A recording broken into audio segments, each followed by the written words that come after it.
As I was born from the semen of Vyasadeva, I want you to have children through the semen of some great rishi. Kunti was ever agreeable to the desires of her husband and spoke to him in the following words. When I was a young girl, I used to wait upon guests and satisfy them to their heart's content. One day a Brahmana named Durvasamuni came to my father's palace. By my services, the Brahmana was satisfied and wanted to give me a benediction. He bestowed upon me a mantra by which I could call any demigod from the upper planetary systems. He said to me, with this mantra you may call any one of the demigods, and they will abide by your will. Any demigod who you call will beget children by you. If you command me, I shall call for any demigod you wish. O foremost of all truthful men, tell me which of the demigods I should summon. Hearing the words of Kunti with great joy, Pandu replied, O most fortunate Kunti, summon the demigod of justice Yamaraj. He is most pious and a great devotee of Lord Vishnu. Indeed, he is one of the Mahajans and will not pollute our dynasty with sin. Kunti agreed with the order of Pandu and prepared to call the demigod Yamaraj.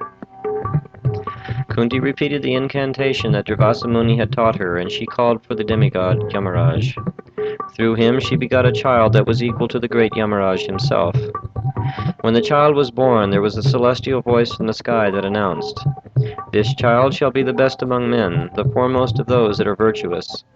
He will be known as an intimate associate of the Supreme Personality of Godhead, Lord Vishnu.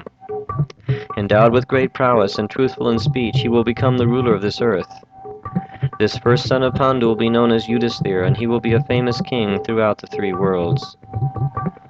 Pandu was overjoyed by the birth of such a pious son, and he told Kunti, The wise have declared that a Kshatriya must be endowed with physical strength, otherwise he is no Kshatriya. Therefore call for Vayu, the mighty demigod of the wind. Kunti then called for the demigod Vayu, and coming before her he said, O Kunti, please tell me why you have called me. Smiling with modesty, she said, Please give me, O best of the celestials, a child endowed with great strength and large limbs, and capable of humiliating the pride of everyone. Vayu then begot a child by her that was the foremost of all who were endowed with strength. When the child was born, a voice from the sky said, This child shall be known as Bhima, and by his strength he will conquer over all persons. On this same day that Bhima took birth, Duryodhana was also born. One day, shortly after Bhima's birth, Kunti was holding him in her lap, the child having fallen asleep. Suddenly a lion roared, and Kunti rose unconscious that the child was on her lap. The child fell down the side of a mountain and crushed the stone upon which he fell into powder. The child was not hurt in the least, and Pandu was amazed at the bodily strength of his son. After the birth of Bhima, Pandu desired more children. He told Kunti to practice austerities for 1 year, and he himself stood on one leg from morning till evening every day in rapt meditation, hoping to satisfy Indra, the king of heaven. Indra, being pleased with Pandu, came to him and said, I will give you, O king, a child who will be celebrated all over the three worlds. He shall destroy the impious and be the joy of those who are pious. He will be a great devotee of Lord Vishnu. Pandu then called for Kunti and told her to call the demigod Indra to beget another child. Kunti, following the order of her husband, called for Indra, and through her he begot a child that was to be the intimate associate of Lord Krishna, the Supreme Personality of Godhead.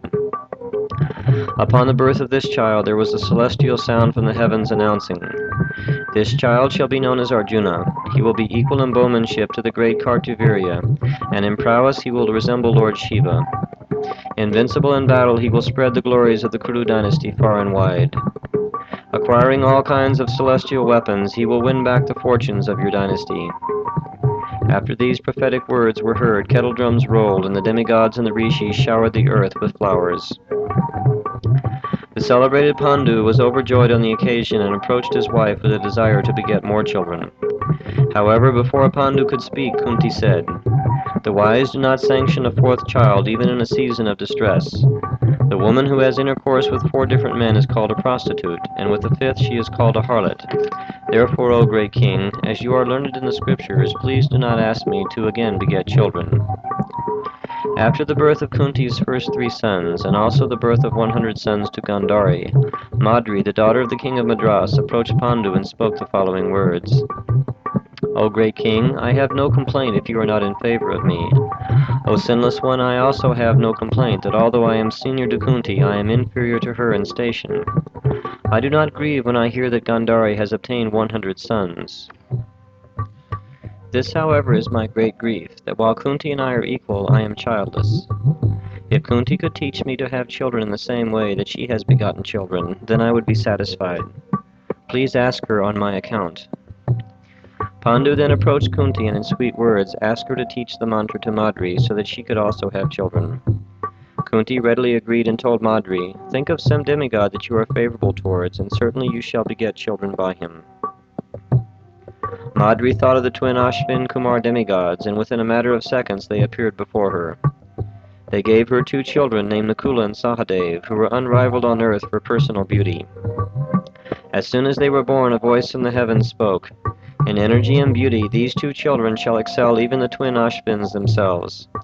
Thus 5 children were born to Pandu, and the great king felt fully satisfied to see the good quality of his children. They were each born at a year's interval apart, and as they grew, they became the favorite of the great sages in that region. Gandhari also gave birth to children. She received a benediction from Vyasadeva that she could have 100 sons. Sometime after Gandhari conceived, and she bore the pregnancy for 2 years without delivering. When she heard that Kunti had given birth to a child whose splendor was like the morning sun, she became angry and violently hit her womb. She then gave birth to a ball of flesh that was like a hard iron ball. When she was about to throw the ball of flesh away, Vyasadeva appeared on the scene. Without disguising her feelings, she said, "When I heard that Kunti gave birth to a child that was effulgent like the sun, I struck my womb. You have promised me 100 sons, but here is a ball of flesh." Vyasadeva replied, "O daughter of Subal, my words can never be futile. I have never spoken an untruth, even in jest. Let 100 pots full of clarified butter be brought instantly. In the meantime, sprinkle cool water over this ball of flesh."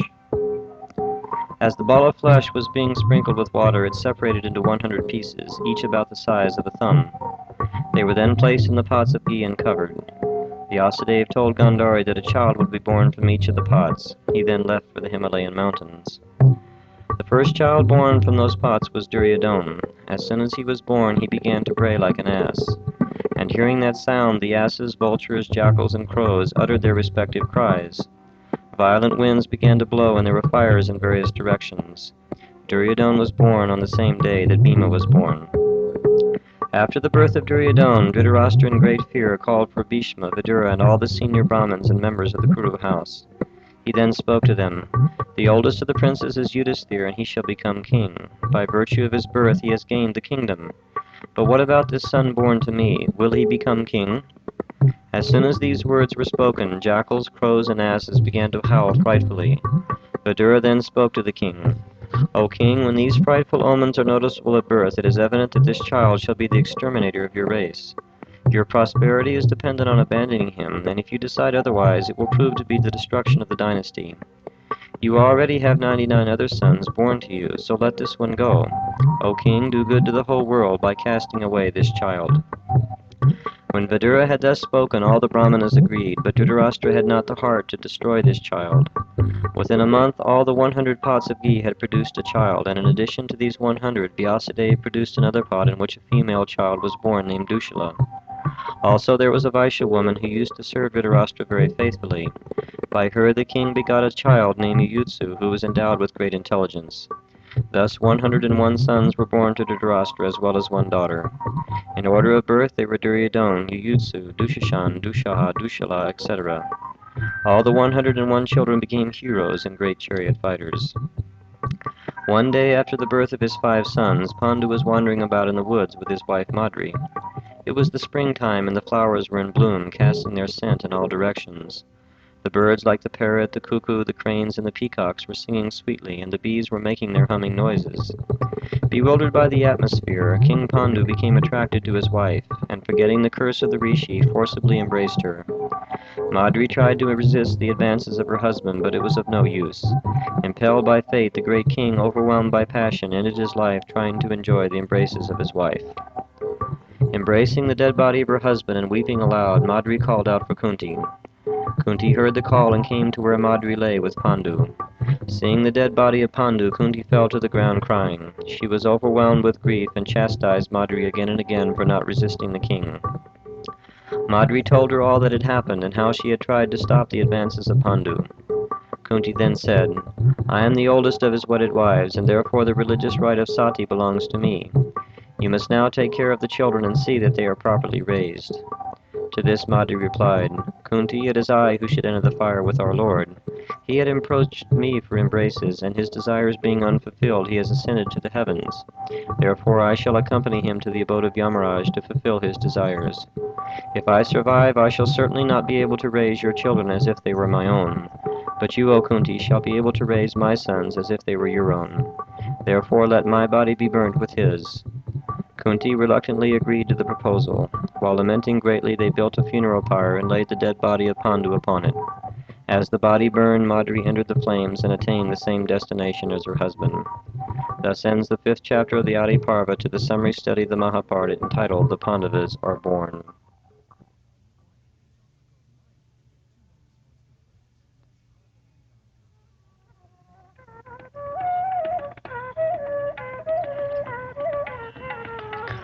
Chapter 6 of the Adi Parva.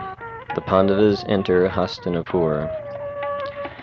After the death of King Pandu, the sages in that region gathered together and consulted amongst one another about the future of Kunti and her sons. The rishis decided that the Pandavas, along with their mother, should go to Hastinapur and take shelter of grandfather Bhishma and the Kuru elders. Accompanied by the sages and the charanas, Kunti and her children appeared outside the city gates of Hastinapur. Upon hearing that Kunti was at the gate of the city along with her 5 children, the members of the Kuru court, headed by Bhishma, Dhritarashtra, and Vidura, went to greet them. The citizens of Hastinapur also came there to see the sons of Pandu. Everyone was struck with wonder to behold the godlike sages accompanied by the celestial charanas. The sages then began to speak to the Kuru elders. "All of you know that the king of this world, Pandu, has been living in the forest as an ascetic due to the curse of a Muni. The curse has now taken its toll, and the great king has ascended to the heavenly planets. Here are his 5 children. The oldest is Yudhishthira, conceived by the controller of religion himself. He is the future king. The second son is Bhima, conceived by the demigod Vayu, and is the possessor of unlimited strength. The third son is Arjuna, conceived by the great Indra himself, and will humble the pride of all archers on earth. The last 2 children are Nakula and Sahadev, begotten by the Ashvini Kumar demigods by Madri. The birth, growth, and development of these sons of Pandu will give pleasure to all. King Pandu departed 17 days ago along with his wife Madri. The last funeral rites need to be performed with great honor befitting a king of this earth." After speaking these words, the sages along with the charanas disappeared from sight. Dhritarashtra then ordered Vidura in the following words: "O brother, let us perform the last rites for this king of kings, and also arrange for charity to be given freely to whoever is in need." The remnants of the body of Pandu and Madri were then taken in state to the banks of the Ganges, where the last funeral rites were performed. The ashes were then thrown into the Ganges. All the citizens, young and old, wept bitterly over the loss of their king, and thus passed 12 days in mourning. One day after the Shraddha ceremony had been performed, Vyasadeva approached Satyavati and said, "Mother, the days of happiness in the Kuru house have now set like the sun, and the days of darkness have now entered. The empire of the Kauravas will no longer endure. You should not be a witness to the annihilation of your race. Therefore enter the forest and fix your mind on the Supreme Personality of Godhead, Lord Vishnu, the protector of all." Following the advice of her son, Satyavati along with Ambika and Ambalika entered the forest. When their meditation was complete, they entered the spiritual world. After the Pandavas were settled in the palace of their father, they began to grow up in the opulence that was due to great princes. Whenever Bhima was engaged in play with the sons of Dhritarashtra, his strength became apparent. Bhima proved superior in speed, striking objects aimed at, consuming food, and scattering dust. The son of the wind god pulled the sons of Dhritarashtra by the hair and made them fight with one another, laughing all the while. Bhima would seize them by the hair and, throwing them down, drag them along the ground. In his playful mood, Bhima would accidentally break their knees, their heads, and their shoulders. Sometimes, while swimming together, the second son of Pandu used to hold 10 of them at a time under the water until they were almost dead. When the sons of Dhritarashtra would climb in a tree to gather fruits, Bhima used to shake the tree until the fruits as well as the 100 sons of Dhritarashtra fell to the ground. Bhima would play with them in childishness, but he would never hurt them out of envy. When it was obvious that Bhima could challenge all 100 sons of Dhritarashtra single-handedly, Duryodhana began to make deceitful plans against him. He thought, "There is no person who can compare with Bhima in strength. He does not think twice of challenging my 100 brothers to combat. I will have to destroy him and confine Yudhishthira and Arjuna to imprisonment. Then I shall be the sole heir to the throne without hindrance." This mentality of Duryodhana is a typical mentality of a demoniac person. Lord Krishna speaks to Arjuna in the 16th chapter about this state of mind. Lord Krishna says, "The demoniac person thinks, 'So much wealth do I have today, and I will gain more according to my schemes. So much is mine now, and it will increase in the future more and more. He is my enemy, and I have killed him, and my other enemy will also be killed. I am the richest man, surrounded by aristocratic relatives. There is none so powerful and happy as I am.